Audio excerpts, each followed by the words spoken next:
오늘 마가복음 13장 14절에서 27절입니다. 마치 묵시록 같아요. 그죠? 세상 마지막 날의 어떠한 그림, 또 성전이 무너질 때의 어떤 그림과 병행되어 있지만 요한계시록 그리고 다니엘 그리고 수많은 묵시록에 있는 그런 그림과 비슷합니다. 그러니까 마지막 때의 그 모습은 사실 막 즐거운 모습은 아닙니다. 그죠?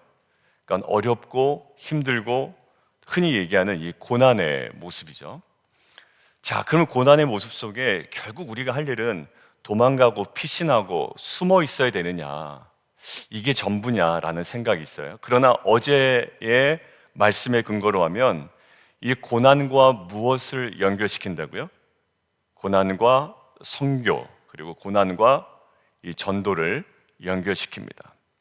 그때에도 저는 그 관점인 것 같아요. 그때에도 하나님의 그 일은 멈춰지지 않는다라는 거예요. 멈춰질 땐 있을 거예요. 주님 다시 오실 때. 그러니까 그때까지 참고 기다리겠네라는 정도가 아니라 오히려 주신 사명 감당하겠네라는 겁니다. 여러분들, 그런데 오늘 보면 얼핏 읽으면 어디 들어가지도 말고 내려가지도 말고 도망가고 여러 가지 일이 있어요. 근데 오늘 고난 가운데서도 주시는 하나님의 은혜가 무엇인지를 오늘 두 가지로 함께 보려고 합니다. 자, 첫 번째는요, 우리가 고난을 딱 대할 때 항상 던지는 질문은 기간이에요. 기간. 많은 시편의 저자들도 그랬지만 언제까지입니까? 라는 겁니다. 이게 참 사람을 힘들게 합니다. 언제까지 기다려야 됩니까? 이 어려움이 도대체 언제까지입니까? 그리고 본인이 느끼기에는 그 기간이 너무 길게 느껴지는 거예요. 이것이 우리에게 너무 힘듭니다. 어떠한 성도님들은 결과를 기다리고 있어요. 그리고 우리 성도님 가정, 또 계속 기도하는 가정에서는 예상하지 못했는데 어떤 새로운 일이 벌어지게 된 거죠. 근데 그 일은 또 기다림의 연속이었어요. 지금도 아직 종료되지 않았습니다. 근데 그 기간이 굉장히 길게 느껴질 거라고요. 시간이 좀 빨리 갔으면 좋겠고 해결되었으면 좋겠고 이 모든 것들이 하나님, 내가 원하시는 대로 뭔가 일이 진행되었으면 좋겠다라는 생각이 있습니다. 그러니까 어려울 때 하는 생각은 그 기간입니다. 그런데 오늘 본문을 통해서 보면 하나님께서 고난 중에 주시는 그 은혜가 있어요. 자, 함께 읽도록 하겠습니다. 20절입니다. 함께 읽겠습니다. 시작. 육체가 구원을 얻지 못할 것이거늘 자기가 택하신 자들을 위하여 그날들을 감하셨느니라. 여러분들, 실제로 예루살렘이 멸망되기 전에 포위되는 기간이 실제적으로 얼마였을까요? 5년이었을까요? 5개월이었을까요? 예, 5개월이었습니다. 그러니까 그닥 길지 않았다라는 거예요. 물론 5개월이 하루하루가 너무 힘들었겠죠. 그러나 이날 보면, 20절을 보면 주께서 그날들을 감하지 아니하셨더라면 모든 육체가 구원을 얻지 못할 것이거늘 자기가 택하신 자들을 위하여, 거기죠. 자기가 택하신 자들을 위하여 그날들을 감하셨느니라. 오늘 선택받은 자들을 구원하기 위해 그날들, 곧 어떤 날들일까요? 환난의 기간을 단축하십니다. 그러니까 환난 가운데서도 선택하신 백성을 향한 하나님의 자비와 은혜를 그 기간의 단축을 통하여 나타내신다라는 거예요. 아까 얘기했죠? 5개월 남짓 때는 비교적 이것도 길다고 느낄 수 있지만 비교적 짧은 기간이었고요. 이것은 무엇을 얘기하냐면 성전을 파괴하는 전쟁 자체도 물론이거니와, 다시요, 성전을 파괴하는 전쟁 자체도 물론이거니와 그 기간마저도 하나님의 주권과 은혜 아래에 있음을 오늘 20절을 통하여 우리에게 얘기합니다. 우리가 그 사건 안에 있으면 너무 길게 느껴집니다. 이 공사가 좀 빨리 끝났으면 좋겠다. 그죠? 그리고 이 기다림의 시간이 좀 빨리 지나갔으면 좋겠다. 왜 이렇게 더딘가? 그리고 이 어려움이라는 상황이 왜 나에게 끝나지 않는가라고 사실 우리는 생각을 합니다. 맞습니다. 그렇게 느껴집니다. 그런데 오늘 본문을 통해서 우리가 다시금 눈을 열어 고백하기를 원하는 그 고백은 뭐냐면, 지나고 나서 보니 그 기간이 어떤 기간이었나요? 그닥 길지 않은 기간이었으며 오히려 하나님께서 택하신 자들을 위하여 단축시킨 시간이었다라는 거예요. 모세의 40년이 사실 굉장히 길게 느껴지죠. 그런 하나님은 사실 모세의 40년을 인간의 입장으로는 왜 이렇게 기다리시나라고 했지만, 오히려 하나님은 조금 더 앞당기신 것일 수도 있다라는 생각을 제가 했습니다. 우리는 40년 하지만 오히려 하나님은 그 기간을 오히려 단축시킨 것이 아닐까. 어디요?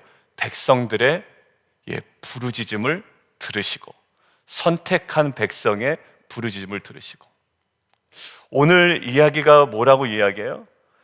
겨울에 일어나지 않도록 기도하라고 그러죠.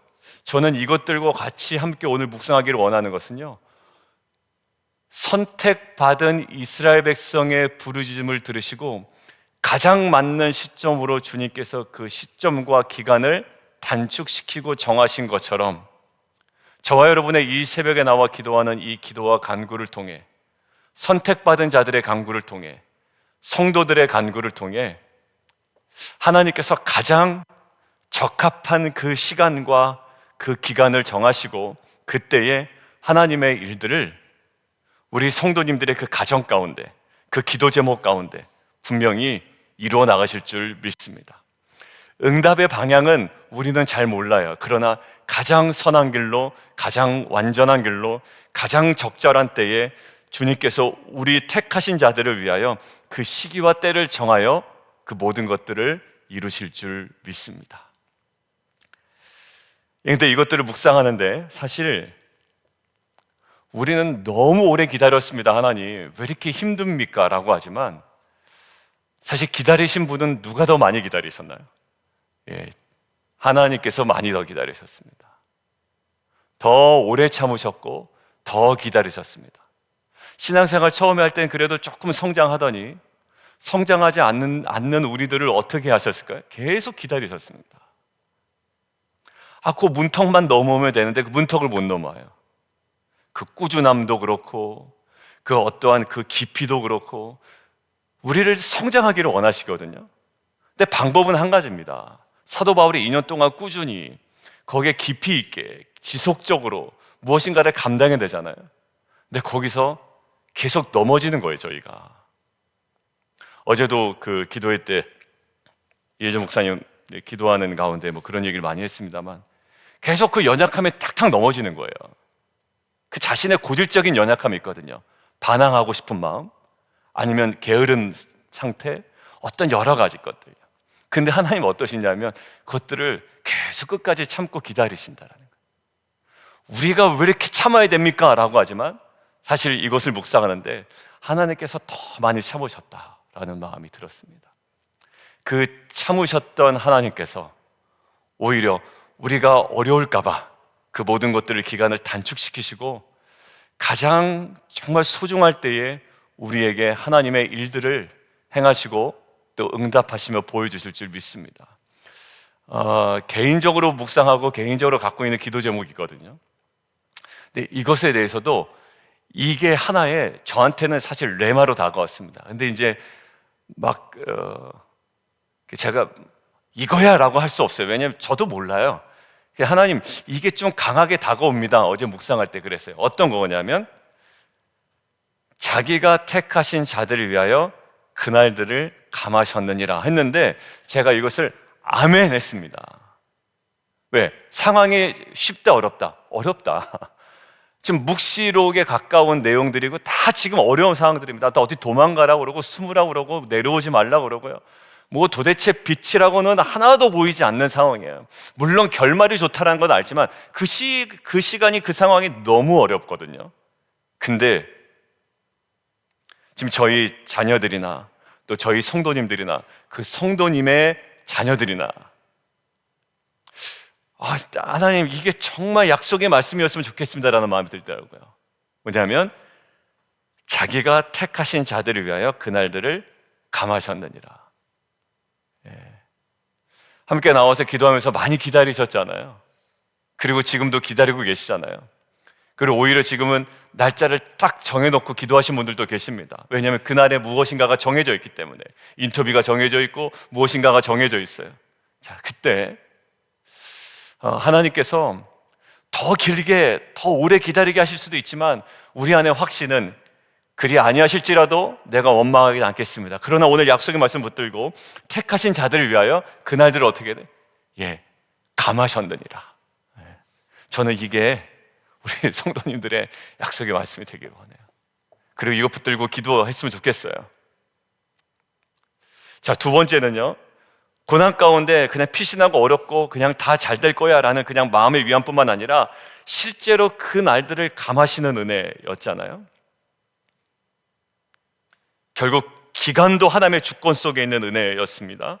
자, 두 번째는요, 맨 마지막 구절이에요. 27절입니다. 함께 읽도록 하겠습니다. 환난 중에도 주시는 은혜 첫 번째가 뭐였냐면 기간들을, 그 시간들을 감하시는 은혜였습니다.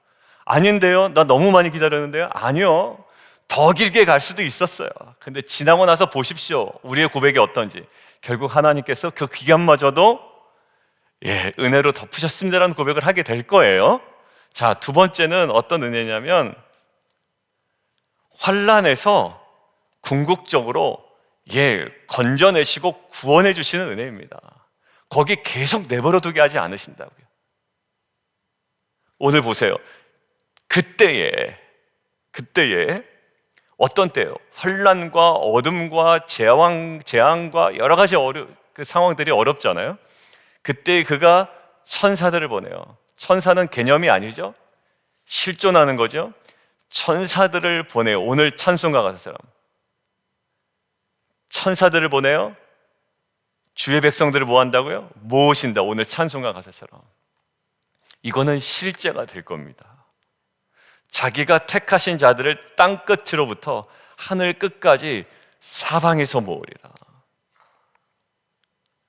환난 중에도 주시는 은혜, 도망가고 내려가지 말고 피신하고 이런 거 말고요, 이미 구원받은 교회 지체들을 환난 가운데 안전하게 지켜주실 뿐만 아니라 환난의 위기 속에 마음이 철저하게 낮아지고 가난해진 사람들을 복음의 말씀으로 불러 그들에게 구원을 주시고 구원의 방주 안에 환난을 능히 피할 수 있도록 주님께서는 우리 안에 은혜를 베푸실 줄 믿습니다. 결국 그러기 때문에 그 환난의 때를 지나는 동안에 세상 곳곳에서의 전도와 선교의 이 사명은 막힘없이 진행될 수 있습니다. 가장 어려운 길을 걸어갔던 사도 바울도 그리고 베드로도 사실 그들이 가장 편한 자리에 안주하는 데 목적이 있는 것이 아니라 도우시는 은혜, 구원하시는 은혜가 자신에게 뿐만 아니라 세계 각각 열방의 그 자들을 통하여 일하시는 하나님에 대한 확신과 은혜가 있었기 때문에 그 일을 멈추지 않았죠. 그래, 나는 하나님께서 결국 구원하실 거야. 근데 사실 구원하셨잖아요. 근데 하나님은 결국 사방에서 백성들을 모으실 겁니다. 이 일을 끊임없이 하실 것이고 그때에 완성하실 것이기 때문에 이 가운데 구원하시는 은혜에 감격하고 그것에 확신하는 자들의 삶이 어제 고난과 선교를 강하게 연결시키셨던 것처럼 이제 내가 조금 더 편하게 기도 제목이 응답되어서 내가 여기에 그냥 안주하고 머무르는 것이 아니라 이 기도 응답과 그 이대가 우리를 어느 지점으로 이끄는지를 분명히 깨달아 이 빛과 소금이라는 이 사명을 제자되고 제자 삼는 이 교회의 비전을 온전히 이뤄내는 귀한 공동체 되기를 주님의 이름으로 축원합니다. 여러분들, 이것이 주님 재림하실 때까지 우리가 온전히 붙들어야 할 은혜이며 은혜의 기반 아래 우리가 나아가야 할 사명의 자리인 줄 믿습니다. 함께 기도하겠습니다. 우리 함께 좀 기도하는데 오늘 두 가지예요. 환난 중에도 주시는 은혜가 있습니다. 그냥 결국 어떻게 되겠지, 이런 낙관주의가 아니라 첫 번째요, 심판의 기간을 단축시켜줍니다. AD 70년에 로마군 5개월 동안 예루살렘을 포위했습니다. 과거의 공성전과 비교하면 매우 이례적으로 짧은 기간이었습니다. 우리가 모르니까 이제 5개월이죠. 여러분들 지금 러시아와 우크라이나의 전쟁은 굉장히 길게 진행되고 있습니다. 아직 끝나지 않았습니다. 그거에 비하면 굉장히 단축된 거죠. 그 기간이 단축이 뭐가 은혜냐? 아니요, 오늘 20절은 분명히 은혜라고 얘기합니다. 하나님의 작정하신 은혜라는 거예요. 근데 목사님 왜 나는 이렇게 오래 기다립니까? 아니요, 다 결국 지나고 나면 하나님께서 그 기간 정확하게 단축시키시고 주님 원하시는 때에 그 모든 것들을 다 이루어지는 것 우리가 고백할 겁니다. 우리 성도님들의 기도 제목이 많아요. 제가 어제 세보니까요, 새벽에 세보니까 약 100분의 기도 제목이 포함되어 있더라고요. 가족들 포함해서. 그러니까 이 간절한 기도의 제목이요, 하나님께서 오늘 얘기하시잖아요. 결국 겨울에 일어나지 않도록 기도하라. 내가 이 일을 모든 것들을 행할 것인데 너희들은 결국 기도해야 된다라는 거예요. 어제 했던 우리의 기도, 어제 목요일 찬양과 기도에 했던 기도, 또 우리가 오늘 새벽에 나와 함께 있는 기도, 결국 이 일을 통하여 하나님의 그 기간 속에 담겨져 있는 주권적 은혜가 우리 가운데 선포되어지기를 원하고, 그 은혜의 기반 아래 하나님께서 우리를 이끄시는 사명의 자리를 우리가 온전히 나아가는 귀한 공동체 되게 도와주옵소서. 우리 주님 이름 우리 한번 부르고 함께 기도하며 나가도록 하겠습니다. 좀 잘 해결돼 가고 있는 것 같아요. 목사님 좀 잘 될 것 같아요. 여러 가지 이야기를 들었어요. 근데 그때 제가 어떤 생각이 들었냐면, 오늘 이 18절 말씀이 생각이 났어요. 이 일이 겨울에 일어나지 않도록 기도하라. 그리고 어느 교육부서에서 그것들을 합심해서 통성 기도를 했대요. 왜냐하면 이 합심 기도가 중요하잖아요. 근데 이것들이 약간 비슷한 상황이었는데 그것들이 그 주간에 좀 해결되는 일이 있었습니다. 우연의 이치다, 그렇게 볼 수 있어요. 그러나 지금 겨울에 일어나지 않도록 기도하라. 이것이 단축되고 이 모든 일 동안에 그냥 우리가 막연함이 아니라 우리로 하여금 기도하게 하시는 하나님의 부르심인 것 같아요. 물론 잘 해결된 것 같습니다. 어제 얘기 들어보니까. 그렇지만 아직 더 시간이 남아 있고요. 이것들의 결과를 보려면, 그래서 우리 그 성도님이 저한테 얘기했던, 목사님 이거 꼭 기도해야 됩니다라고 했던 정말 그 기도, 아마 부서에서는 알고 있는 기도일 수도 있어요. 그러니까 여러분들의 그 각자의 상황이 다르지만 하나님께서 허락하신 그 기도의 제목을 가지고 우리가 겸손하게 기도하며 나아갈 때 우리의 개인적인 상황뿐만 아니라 특별히 교회 사역 가운데 하나님의 뜻이 이루어지는 귀한 역사가 있기를 원합니다. 그리고 교회 사역들과 우리 성도님들의 또 여러 가지 건강의 문제, 또 개인 기도 제목까지 우리 자녀들을 위해서 우리 주님을 한번 부르고 함께 기도하며 나가도록 하겠습니다.